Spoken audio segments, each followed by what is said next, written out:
World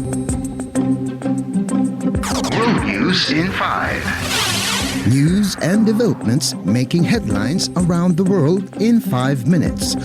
World News in 5. Here on Radyo Pilipinas Worldwide.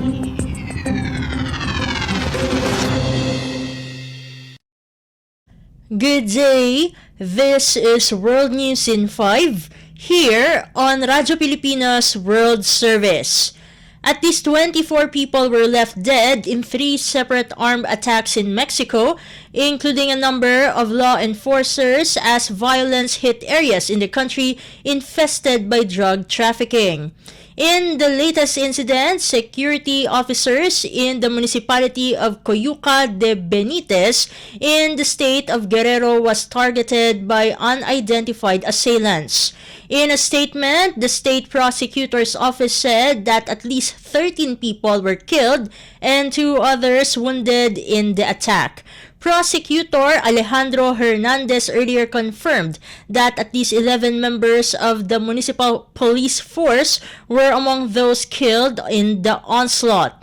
In the neighboring state of Michoacan, a group of gunmen ambushed the brother of the mayor of Tacambaro, leaving 4 civilians dead, including a member of the police force. A third attack occurred early this week in the rural community of San Miguel Canoa, located in the central Mexican state of Puebla, that left at least 6 dead and 2 wounded. Mexico is plagued by cartel-related bloodshed that has seen more than 420,000 people murdered since the government deployed the military in its war on drugs in 2006. Guerrero and Michoacan are among Mexico's most violent areas due to confrontations between rival drug traffickers and security forces. World News in 5. Here on Radyo Pilipinas Worldwide.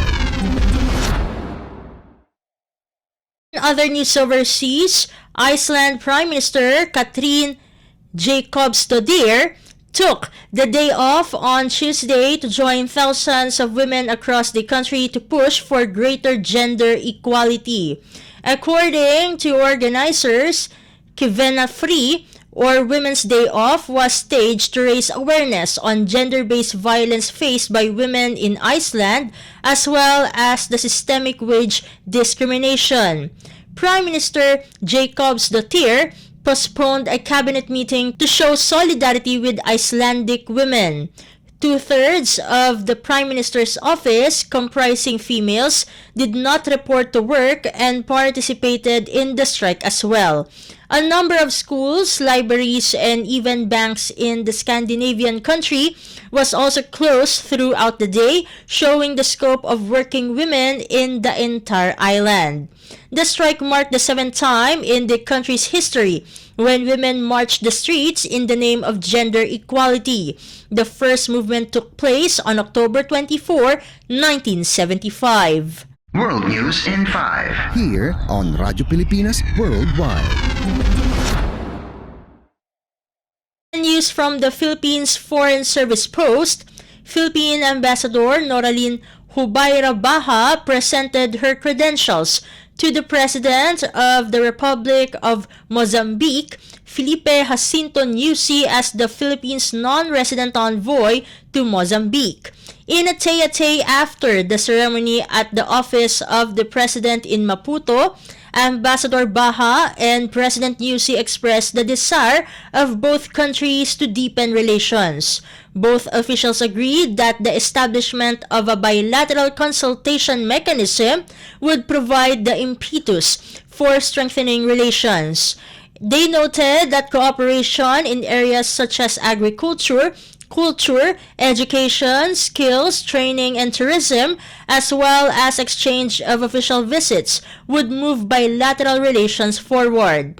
President Nyusi also underscored the common interest between Mozambique and the Philippines on building resilience to natural disasters and climate change, taking into account that both countries experience regular occurrences of cyclones, rains, and destructive storms.